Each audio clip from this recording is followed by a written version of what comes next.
Hello, my name is Miles Link.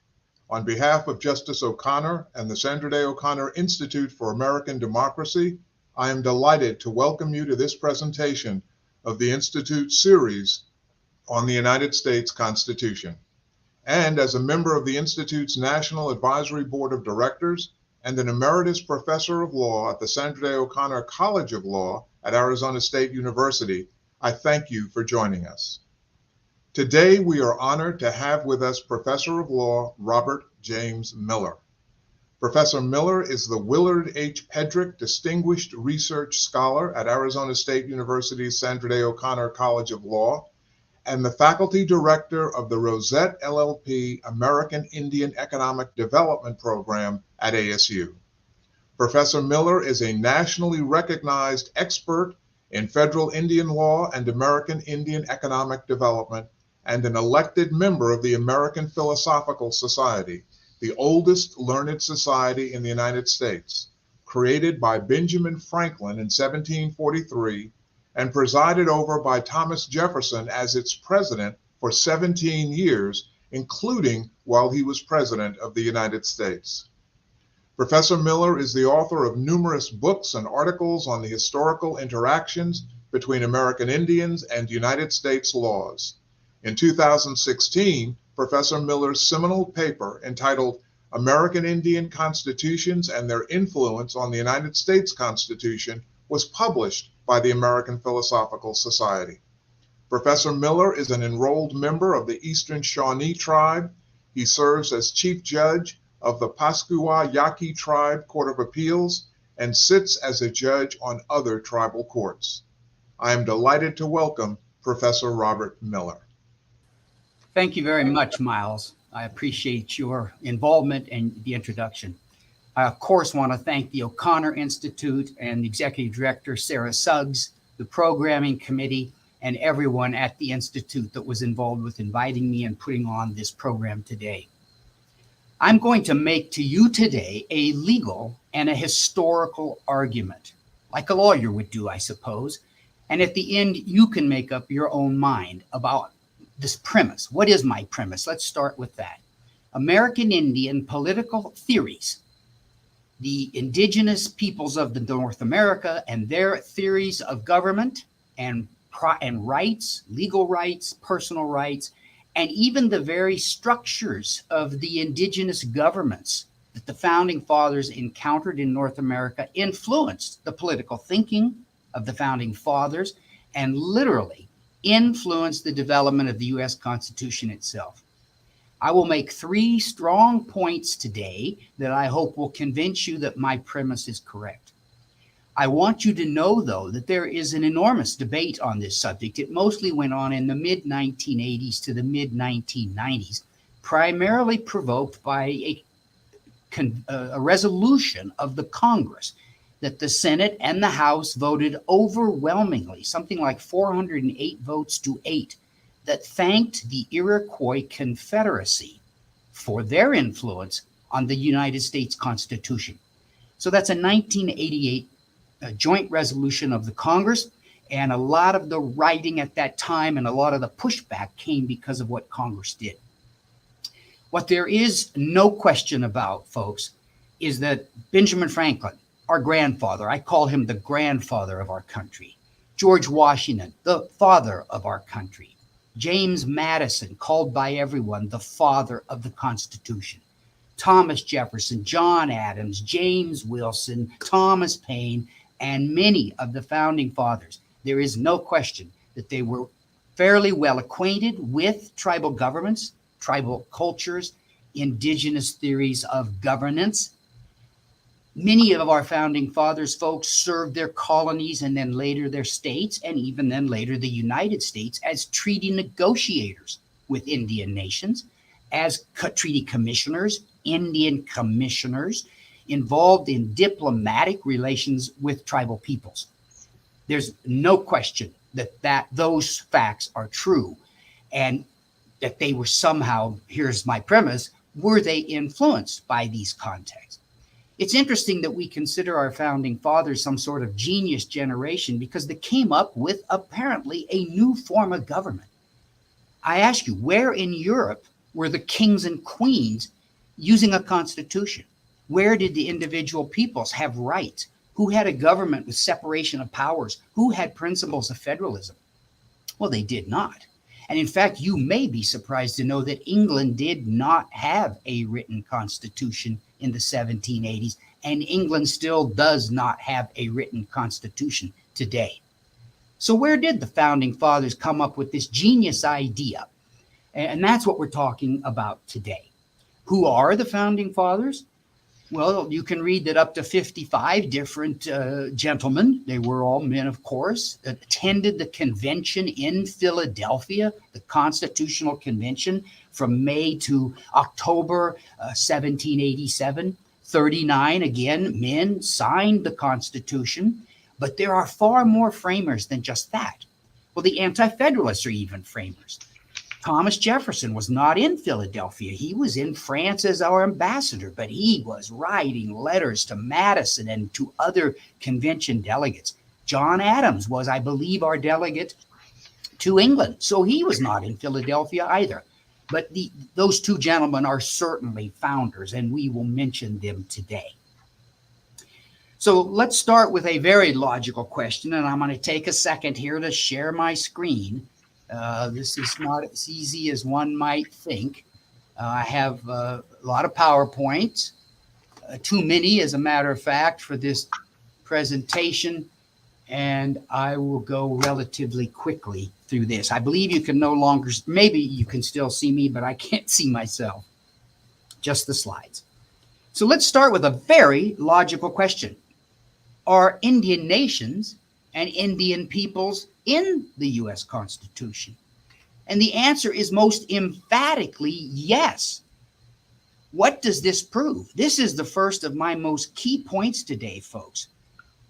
The Constitutional Convention was thinking about, talking about, and writing the Constitution with Indian issues, Indian nations, and indigenous peoples in mind. This is a clause you're probably well familiar with. It's called the Interstate Commerce Clause. But the United States Supreme Court and historians and those of us who practice Indian law also call this the Indian Commerce Clause. And it's because of that provision I've underlined. This provision is extraordinarily important to the topic of federal Indian law, the powers Congress has vis-a-vis indigenous peoples and the Indian nations. Look at the list of tribes that, look at the list of governmental entities that tribes are included with. James Madison is credited with suggesting this provision, and then one or two of the subcommittees of the Constitutional Convention debated this and then came up with these exact words. There's no question that Indian tribes are in the Constitution. How about Indian peoples? Were they part of the United States body politic? And the answer is no. Why not? Because our founding fathers, our Constitution, those gentlemen at Philadelphia in 1787 recognized that Indian peoples were citizens of their own governments. They were not United States citizens. They were not citizens of the states where many, many thousands of Indian peoples were now inside the 13 original states. Notice that more than 70 years later, when this article was amended in the 14th, I got ahead of myself. The 6th Amendment of the Constitution is called the Treaty Clause, but it's also called the Supremacy Clause. The language that I underlined for you, the word Indian nations, Indian tribes is not here, but this language absolutely impliedly referred to the Indian treaties that the United States had signed with Indian nations from 1778 until 1789, when our current Constitution became operational. James Madison again proposed this language, proposed these ideas, and various subcommittees of the convention worked on this language. And here's what our Constitution says today, folks. Notice this language, all treaties made. That's a past tense reference and ratification of these older treaties that the Continental Congress and the Articles of Confederation Congress had signed with many Indian nations, and of course, 23 with foreign nations, comma, and then forward-looking, or which shall be made. Ultimately, Indian tribes signed 375 treaties with the United States that were ratified pursuant to the Constitution. Madison proposed these ideas. What was the idea? To keep state governments out of Indian affairs. South Carolina, North Carolina, Georgia had caused wars. New York was signing treaties with the Indian nations inside its borders, and the feds were fighting with the states to get out of Indian affairs. Madison proposed this language, and notice this is why it's in the Supremacy Clause. The treaties of the United States, the Constitution, and the laws are the supreme law of the land, and states cannot interfere. I got ahead of myself a moment ago, but in the 14th Amendment, when the change regarding the enslaved African Americans occurred, and even freed African Americans in the United States, look what Indian peoples were considered. Still, they were not United States citizens. They were not citizens of the states unless they voluntarily paid taxes. So I guess I can stop my talk right here because I've convinced you, haven't I? It is 100% correct that Indian nations are in Article 1 of our Constitution and in Article 6, the Treaty and Supremacy Clause. There is no question that Indian peoples and their separate citizenship as members of their own body politics, their own tribal governments, and not U.S., not state citizens, that is in the Constitution. There is absolutely, I think this is a point that most of this debate overlooked.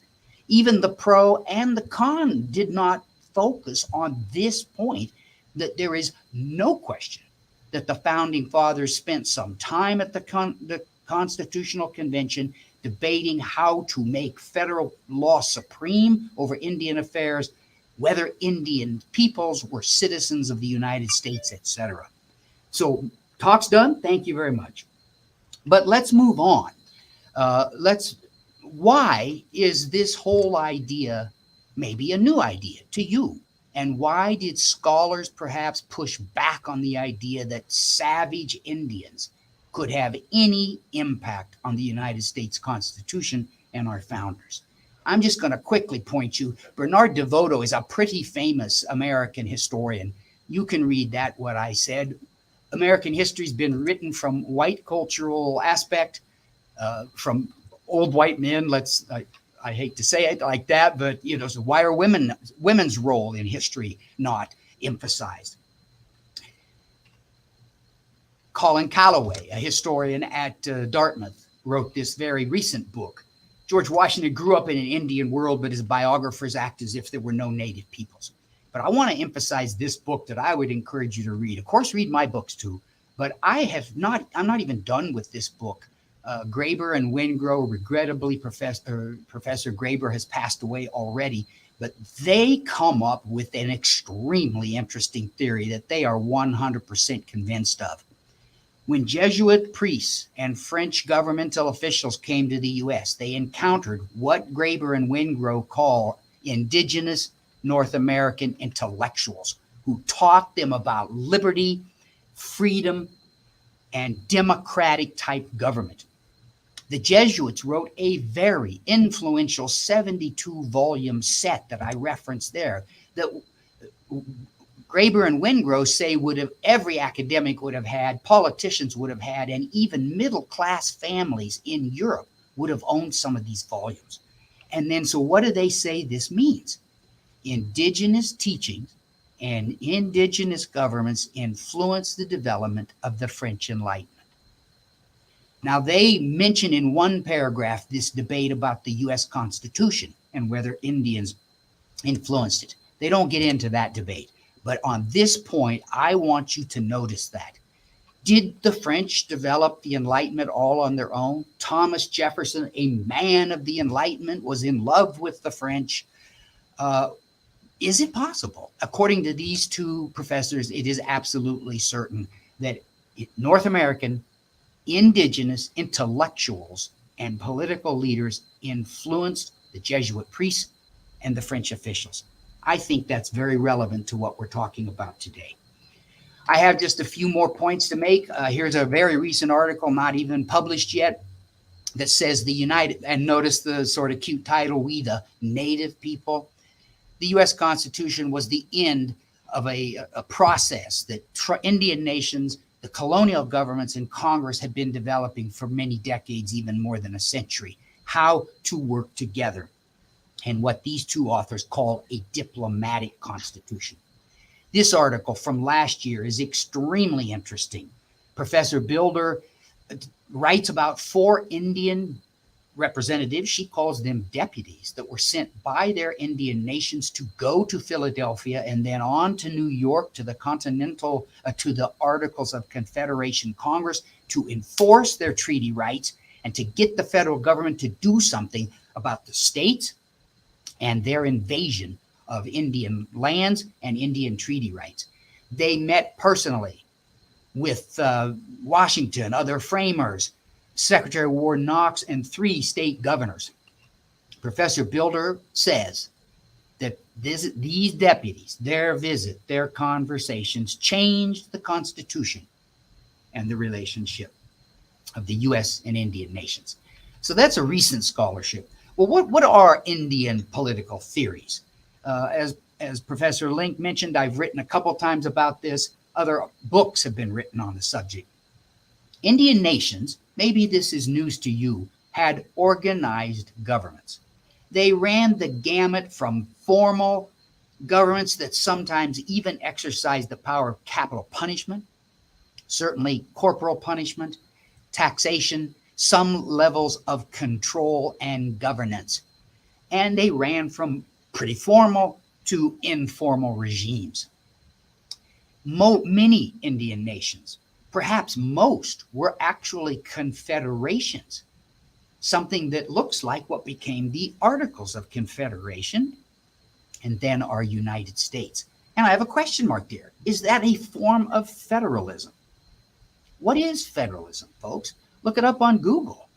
It's when a national government has certain powers, but local governments, states in our United States, have their powers that the feds can't interfere with, but that the federal government, this national government, has a lot of powers that the states have no rights doing. Tribal confederacies were very similar. The Iroquois Confederacy, the Creek, the Shawnee, my own people, my own nation, the Cherokee, etc. Towns and villages governed themselves on local issues, but they would confederate and would often create a national type Congress, if you want to use that word, to manage national and international relations for those peoples. Very much a form of federalism, very much what the United States with our national government and our state governments has today. Separation of powers, folks. We're going to talk further what the founding fathers knew about Indian political ideas and the rights of Indian peoples. Every tribal nation I'm aware of had military leaders that were completely separate from civil leaders. Many tribes would have leaders who planned the hunt, who planned farming, determined who had certain lands, when crops would be planted, when crops would be harvested. Many tribes had various people in charge of when the camp would be moved, how and why. So a separation of powers idea is nothing new to Indian peoples. It was new to the founding fathers. What monarchy in Europe believed in separation of powers? What monarchy in Europe believed in federalism? Indian peoples believed in what's called consensus decision-making, unanimous decision-making. Certainly all males, and in a few tribes, females would speak also. Shawnee people, my ancestors even had women chiefs. And women chiefs were often involved in these planting decisions I just mentioned earlier. Individual rights. Indian peoples, and to this day, probably have more rights than you and I know of, and more individual rights than maybe you and I have as state and federal citizens.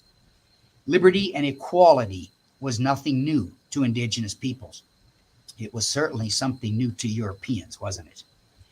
In the Iroquois Confederacy, they literally had recall. I believe other tribes had something similar. The clan mothers could literally dehorn these national leaders of the Iroquois Confederacy, sort of like a Congress, like a Senate. And if a leader was not acting properly, the clan mothers could take off their head the deer horn emblem of their office. That sure looks like the power of recall, which we have today. And I've already mentioned important leadership roles in many tribal cultures, many tribal governments for women. So I want to cover these slides very quickly because I only have 40 minutes today, and this is normally a 60-minute talk for me or longer. Is this new? No. Bruce Catton, you may know, is our most famous Civil War historian. He noticed this, that Indian peoples influenced the English experiment in America. The Smithsonian Institute has this enormous set on American Indians, and the Smithsonian in volume 15 says these 2 points. Indian confederations were important in the development of democratic thought. Julian Boyd, you probably recognize his name. He was the editor of the Thomas Jefferson Papers. He has no question that our colonial ancestors learned about union and government from native peoples. Look at that last sentence. Indians set the stage for American nationalism. Brian DeLoria, probably the most famous indigenous scholar in the United States, talked about the Iroquois Constitution, which was written in the wampum belts made of seashells that the Iroquoian peoples have long used for treaty making and for historical recordings, et cetera, et cetera. Frank Speck, a very important anthropologist in American history, was also impressed by the Iroquois, and he noted some historical evidence that the Iroquois League, so the Iroquois Confederacy was also known as the Iroquois League, had an important role in the development by the founding fathers of their ideas of government. I've already mentioned the congressional resolution, of 1988, where Congress also recognized this. Now, here's my second main point, folks. I realize that I and others, I was not the original person to write on this topic. I'm not claiming that, of course. There are books from the early 80s about this. This is the key evidence that Iroquois leaders and Iroquoian political theory influenced our founding fathers and the very development of the United States. So these next 4 slides are my second key point today. All historians read this, recognize this, know this happened. There is debate on how much influence, if any, that there was. But I want you to be aware of this. So who's Canasatego? He was from the Onondaga Nation. I didn't make this point, but the Iroquois Confederacy was originally called the Five Nations because it was 5 tribes that banded together in the Iroquois Confederacy. In about 1720, the Tuscarora Nation from South Carolina moved north and joined the Iroquois Confederacy, so it's called the Six Nations. Canasatego is from the Onondaga Nation. In 1744, he was at an important treaty conference in Lancaster, Pennsylvania. There were representatives of the colonies of Pennsylvania, Virginia, and Maryland there. And here is what he told them, word for word, as printed by Benjamin Franklin, our grandfather. I'm not going to read that to you. You can see he referred to the Iroquois Confederacy. We, the Six Nations, we established a union and amity. And notice he refers back when we were the Five Nations is when we created our confederacy. It has made us powerful. It has given us great weight and authority. And now he says, he's now talking to the colonial representatives, you should observe the same methods as our wise forefathers. And if you join in union, you will acquire strength and power. Now, this isn't just some vague thing he said. As I said, Benjamin Franklin, if you remember, was a publisher. He had a contract with the colony of Pennsylvania to print many documents for the colony, but specifically for almost 50 years, he printed the Indian treaties. So he printed this statement, and look who his printings had to be certified for. They were quasi-official documents of the Pennsylvania colony. So the secretary of the Pennsylvania colony, who was at that 1744 conference, certified that what Franklin had published was correct. Now, well, okay, big deal, 1744. That's a long time before the Revolution. That's 30 years before our Continental Congress formed in the fall of 1774 to begin our revolution. But look what happened in the interim. Here's my another big part of my second point. GF was to remind me to tell you my comment. I think Franklin's our grandfather.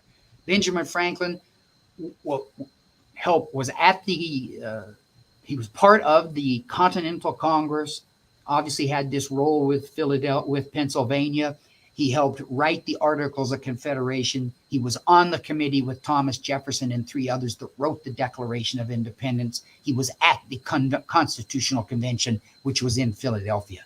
If George Washington is the father of our country, Franklin is the grandfather. In 1751, he writes a letter to his friend. He's referring now to the Iroquois Confederacy. I believe he's referring to what Canasatego had advised the colonies 7 years before. You can read that faster than me. If a bunch of ignorant savages, that's his quote, can create a union, then surely we can do the same. Gordon Wood, one of the most famous scholars on the Constitution, asks this rhetorical question about what Benjamin Franklin was thinking about. I want to mention something. Benjamin Franklin was even called the philosopher of savage, especially when he was our ambassador to France, I think is almost where this phrase comes from. What does that mean? Many scholars will say he knew a lot about Indian governments, Indian philosophy, Indian thinking. Did it influence him? I'll leave that up to you. But I'm now going to show you the coup de grace of this second point of mine. Okay, so Canasatego said that in 1744. He said it to Pennsylvania, Virginia, and Maryland colonial representatives. So Benjamin Franklin wrote this. Whoop-de-doo. Well, look at this. Oh, well, I have 2 more points. See, I'm so eager to get to my main point. Franklin is then very famous for his Albany Plan of 1754. Now, this is now a decade after Canasatego's advice and 3 years after Franklin wrote this letter that we should be thinking of union. If the Iroquois Confederacy can do it, surely our colonies can do it. Franklin's Albany Plan is the first, or some people say one of the first, to call for the 13 colonies to unite. Other scholars write that Franklin admired the Iroquois Confederacy and had it in mind when he drafted his Albany Plan. Julian Boyd, who we mentioned earlier, the editor of the Jefferson Papers, claims, you can read that. I don't need to read it to you. And I think all scholars, I wrote the word many, but I think all historians and scholars agree that Franklin's Albany Plan was a step on the path to our Constitution. But here's the coup de grace. I got ahead of myself. 31 years after Canasatego made his advice to the colonies to form a union, like the Iroquois Confederacy, 24 years after Benjamin Franklin wrote his letter about it, 21 years after Franklin wrote his Albany Plan, there's another diplomatic conference in upstate New York. By now, our original United States government, our Continental Congress, traveled from New York, or probably they were in Philadelphia in 1775, and went to upstate New York to meet with many tribes, including the Iroquois. And the Americans repeated back to the Iroquois and the other natives there what Canasatego had told them in 1744. Here is a quote. "We are taking Canasatego's advice and we will teach it to our children." Now, if I was litigating this case, folks, don't forget I'm a lawyer. I used to litigate cases. I would blow this up as an exhibit and show this to the jury as being, just as I said earlier, the coup de grace to prove my premise. The founding fathers knew about Indian governments, confederacies, and they remembered 31 years later Canandaigua advice and said, we are doing it. Here's another interesting point. At this convention, there were at least 5 of our founding fathers who were representing the Continental Congress at this conference. Okay, what do they call that? Mic drop. I'm done. Oh no, I said I had a third big point, don't I? So here is my second big point. This historical chain of Canandaigua's advice, Benjamin Franklin apparently agreeing with it, apparently adopting it, writing about it in 1751, putting it in his, developing his Albany Plan in 1744, and then this memory of United States representatives that we know Canandaigua's advice, we're taking it deep into our hearts, and we're teaching our children. So, of course, I have more to say, but wow, that is, I think, the most powerful and most direct evidence of my premise. Other than, don't forget my first premise, Indian nations and Indian peoples are actually in the Constitution. So they did influence the founders. They are part of, were considered, and were put into the U.S. Constitution. So I guess I better look at my timing. I can, I get pretty excited talking about stuff like this. Let's talk briefly about the framers. What did they know about Indian government? What did they contrast it with European government when they worked on the Constitution and our United States of today? What was their model? What were they thinking about? Jefferson had studied the Indian nation since he was a boy. He was interested in Indian languages. Here's a comment. He learned from Indian teachers. Now, he did show his ignorance to one thing. He said Indian legal systems had no laws.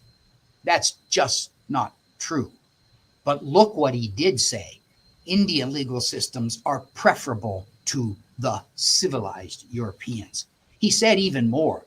Remember how I said he was in France as our ambassador during the Constitutional Convention, but you all know what a letter writer he was. And especially was he writing James Madison, the father of our Constitution. As they were debating, Madison was telling Jefferson what was going on at the convention, what was being argued and talked about. Jefferson was giving advice back, etc. This is a letter he wrote to a different founding father. The only condition on earth to be compared with ours is that of the Indians. I'm going to show you the next slide. He said Europe was not a model for us, was not an example for us. He wrote another, well, you can read all that, and I'm worried about my time. Here's a letter I more want to focus on. John Rutledge, I believe from South Carolina, was a founding father, was in Philadelphia, and here's what Jefferson wrote him at this crucial moment of the convention. Kingly governments? What's he talking about, folks? European governments that the founding fathers were familiar with and were rebelling against. Kingly governments cannot be our example. We should look to the Indians. He said the Europeans are kites. That's a raptor bird over pigeons. And I had one author literally says this point, that Indians were the empirical model for Jefferson. Now, James Wilson, maybe you've never heard of, but very important founding father, has the APS has a copy of his draft of the Constitution with his handwritten comments on it. So valuable beyond belief. Look what he said. He said this on the floor of the convention. The British government cannot be our model. Many decades earlier, he talked again. He knew the Iroquois Confederacy. He knew how Indian nations had confederated, and he said that we should think about that. Charles Pinckney, another founding father from South Carolina, said we can learn nothing from the European world. These are pretty strong points, folks.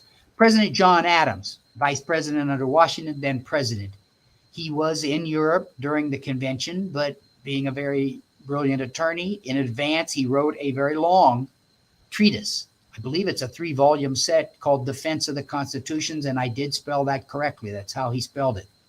He only mentions Indians a few times. About 6 times is all, I believe, some people have said. But what did he note them for, tribal governments? Their separation of powers, keeping sovereignty separate in the 3 powers of their government. He looked to the ancient Germans, and by modern Indians, he meant the tribes existent and extant right then. Again, they had separation of powers. He recognized the Mohawk Nation, which is one of the 6 nations of the Iroquois Confederacy, complete individual independence. And their councils, call it a senate if you want, made their decisions. The Democratic branch was strong. And notice this, the real sovereignty is in the body of the people. Folks, what's the United States' most founding and most sacred political principle? The consent of the governed. What did the founding fathers write? We the people. Look at what Adams thought about the tribal governments he was aware of.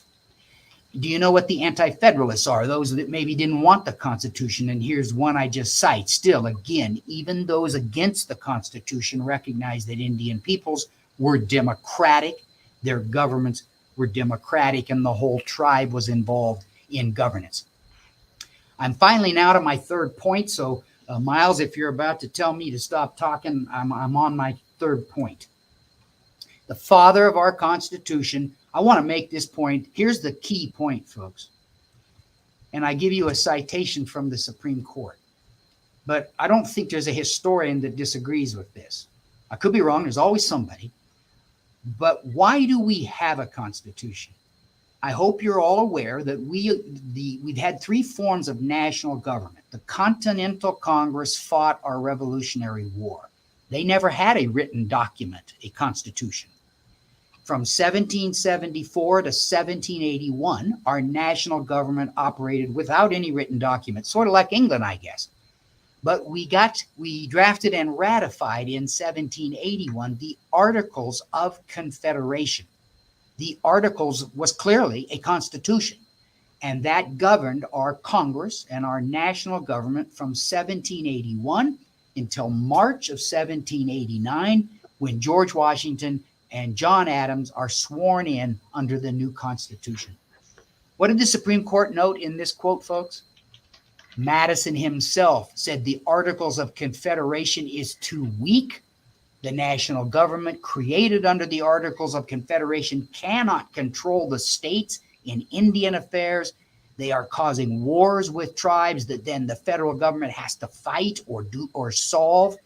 And we need a new Constitution. Now, I cannot overemphasize this, folks. Tribal concerns, Indian policy, Indian affairs, and the struggle between the national government, the federal government, and the state governments was the leading reason Madison said we need a new Constitution. So I give you the Supreme Court quote there, but historians agree with this. Earlier, the 4th president of the United States, James Madison, writes a letter to the 5th president of the United States, Monroe, 1784. He says, if we continue under the Articles, it will destroy the authority of Congress altogether. Again, he was talking about Indian affairs and states like New York, South Carolina, North Carolina, Georgia that were interfering with treaty rights, interfering with tribal lands and rights. Excuse me. Bob, we're getting there. I think I am very close. Okay. Give me a couple minutes, please. So don't forget, I want to take you clear back to the start. Where tribes and Indians are in the Constitution, it's Madison that proposed them both.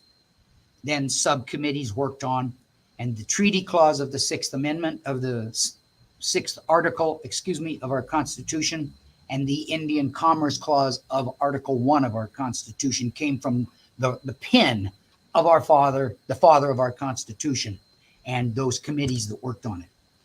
Indian affairs absolutely impacted the development of the Constitution.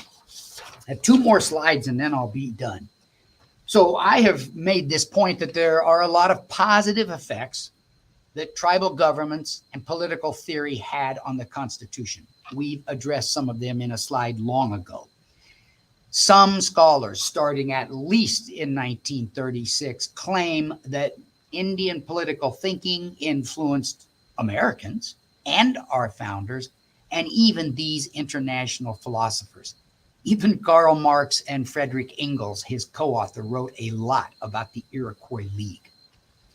Some scholars, I want you to be aware, vigorously disagree.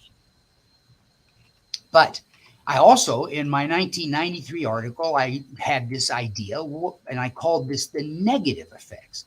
The mere existence of powerful Indian nations, thousands of perhaps hostile Indian warriors who were opposing the expansion of the U.S., taking their lands, taking their assets, taking their rights, were a threat to the United States. And so I call these effects perhaps negative. The U.S. was weak and bankrupt. The Articles of Confederation could not control the states. And many, if not all of our founding fathers wrote about the threat of the Indian nations. Alexander Hamilton was primary in this issue. How was the United States to continue to exist? How was the United States going to expand without Indian wars and without big problems? What I've already said, what did James Madison say? How did Alexander Hamilton justify our current Constitution, creating a strong federal government, giving the federal government tax monies, giving the federal government a standing army? I think most of you are well aware that the anti-federalists were terrified of the standing army, and that the president, would become like a king and use the standing army to control the people and take away their rights. In the Federalist number 24, Hamilton said, we must have a standing army. We must have frontier forts because of the Indians. This is a statement Hamilton wrote to the convention. He repeated the same thing. We need a national government to protect us against the savages. So, Miles and audience, thank you. I want to ask you, what do you think? Bob, did Indian nations influence the U.S. Constitution, the founding fathers, and even some of the principles and terms that are in the Constitution? Thank you very much. Bob, thank you very much for an outstanding and very eloquent presentation. We have a number of questions that have been presented to us, and let me get right to them. You've mentioned throughout your talk that there is a con argument, an argument by those who disagree with your view and the view of others on this position. What are those arguments? What is, if you will, the most compelling argument, and how would you respond to them? I forgot to say this earlier, and I want to be totally fair. The con argument is in a hard position because they're trying to disprove a negative, or prove a negative, I guess I meant to say. We all know that's really hard. If something didn't happen, it's kind of hard to disprove it. So I want to be fair to the con position. I have recently, years ago, I read them all. To prepare for this talk, I reread them again. I read most of the articles, Miles, by those who deny this. They mostly attack the scholarship of the 2 principal books that were written, the 3 books that were written by 2 professors in the 80s. They say Congress was crazy to pass that resolution in 1988. I think I'm being fair that they are almost incredulous that indigenous peoples could even possibly have influenced those brilliant founders, this genius generation of ours. But I do want to be fair to them. So they really can't point at any piece of evidence, Miles, because it is trying to prove a negative.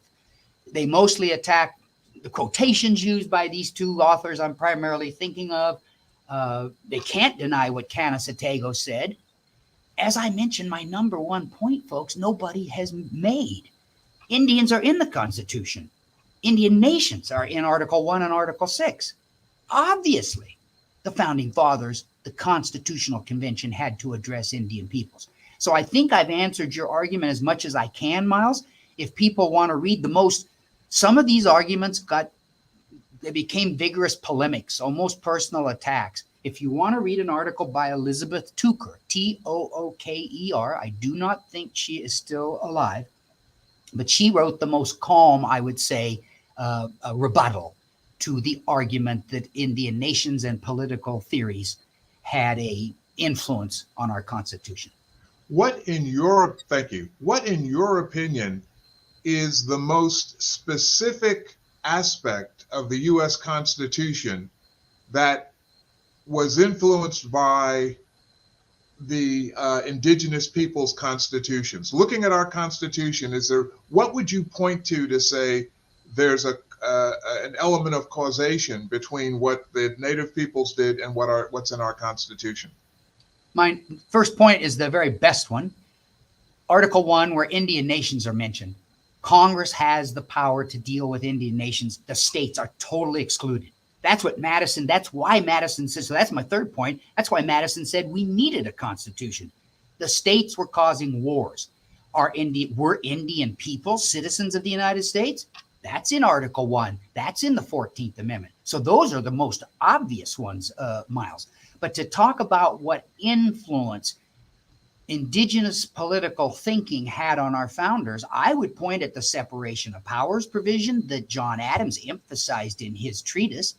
I would emphasize federalism, the idea that was just unknown to Europe. The Swiss had this somewhat, and Adams writes about that in his book. So I want to be fair. There was an example of a federalism type government in Switzerland. And of course, Adams looked back to Rome and Greece in his that 3-volume treatise. But a confederacy of Indian nations with a national government to deal with national and international issues, and yet the towns and villages of tribes governing themselves, I think that is reflected in our federalism, the national powers versus state powers that we still deal with and define every day. Well said.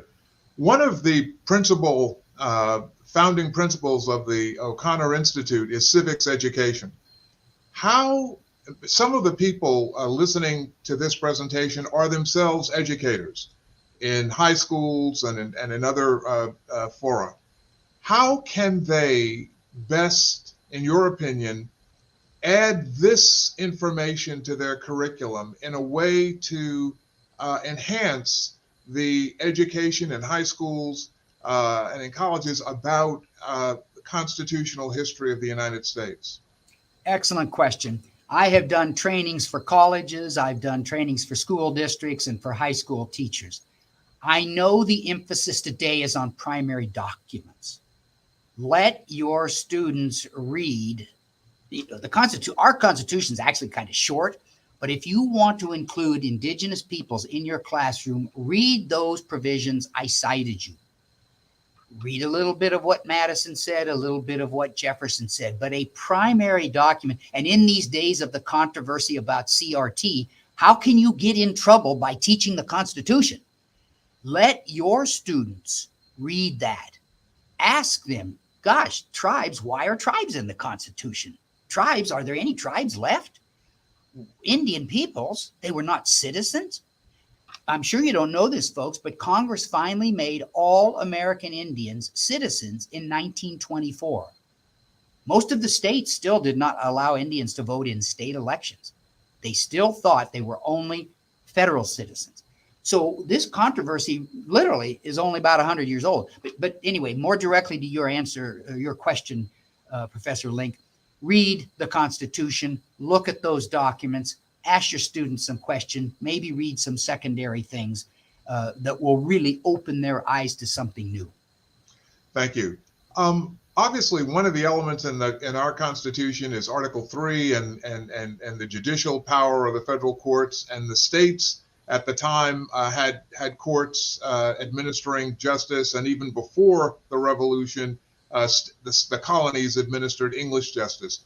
Did tribal courts exist in the different tribes at that time? How were disputes adjudicated within the tribes?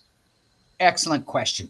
Of course, tribes didn't have a building that said court, people walking around in black robes.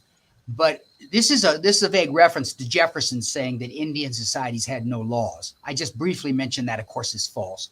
No group of people that live together for centuries can exist without some kind of a code, some sort of dispute resolution system. And I mentioned that a few tribes even practiced capital punishment. Many tribes practiced a form of corporal punishment. Many tribes practiced what is called banishment.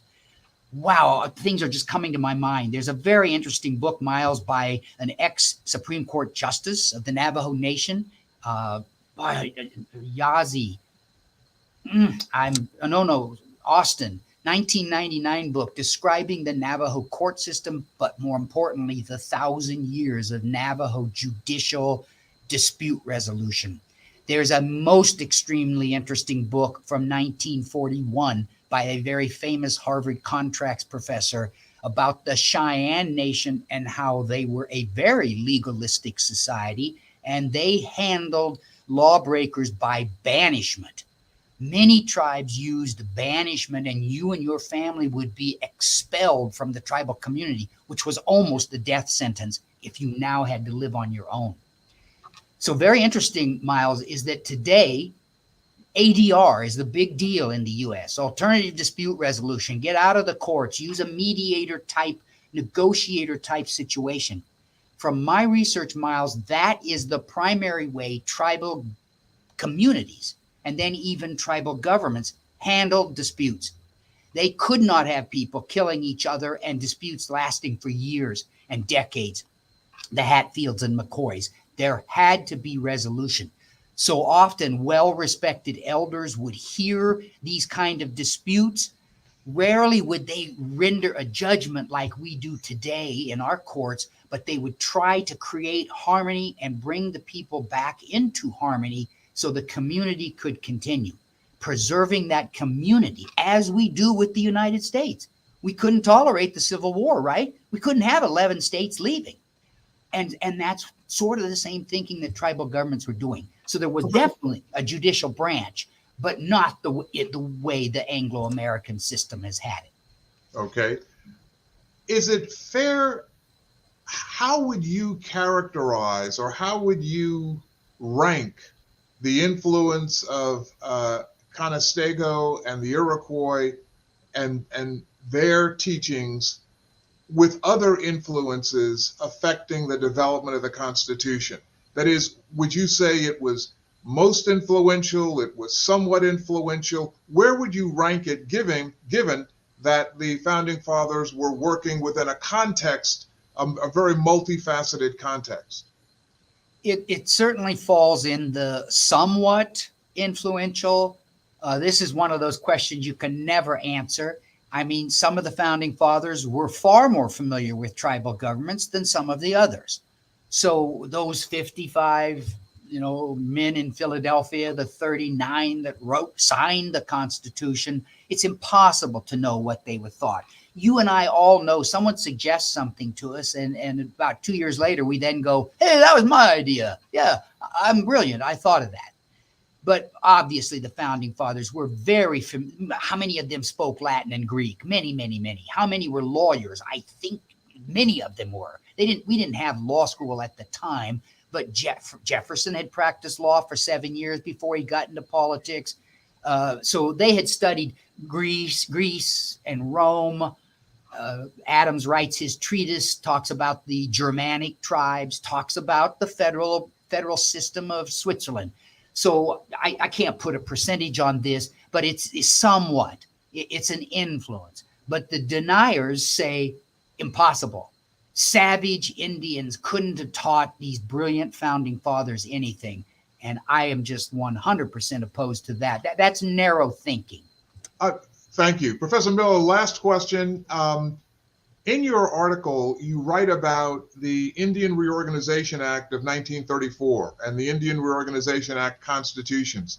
Why did the Congress, in light of this history, why in the Indian Reorganization Act did the Congress authorize the BIA to help tribes develop constitutions? Thank you. You're referring to my 2015 article that was published by the APS. I saw a question flash across the screen. I don't address this issue in any of my books, but you can find for free on what's called the Social Science Research Network, my 1993 article that Miles referenced, and this 2015 article that the American Philosophical Society published. And I address these issues in those two articles. The IRA that's an interesting question. Thank you, Professor Link. So part of American policy has always been to assimilate Indian peoples, get them to get into the melting pot, and yet Indian peoples have resisted that. They want to keep their governments, they want to keep their languages, they want to keep their culture, they want to stay out of the American melting pot. But the United States has always tried to assimilate Indians. And some people would argue that the Indian Reorganization Act, folks, which was passed by Congress in 1934, it authorized tribal governments to draft and adopt constitutions, and the federal government agreed to help them. And many tribes adopted written constitutions in the 1930s because of that act. My own tribe, we started in 1936, and our constitution dates from 1939. These were handed out by the United States. Many people say they were boilerplates. I've written about these, very interesting. They provided for no court system, no separation of powers. And these constitutions that the feds handed out in the 1930s didn't even replicate the US Constitution that well. So some tribes, and of course I'm advocating, amend your constitution. But you should be aware I can only find about 240 constitutions by Indian nations. There are 574 federally recognized tribes in the United States. So like England, like Israel, like New Zealand, those tribal governments operate without a written constitution. It's not that unusual. Professor Miller, thank you for a brilliant, informative, intriguing, and provocative presentation. I think we are all better informed for having heard it and for listening to your very, very persuasive presentation. Thank you. On behalf of the O'Connor Institute for American Democracy, thank you very, very much. Thank you very much, and thank you all for attending and everyone at the Institute that made this happen. Thank you.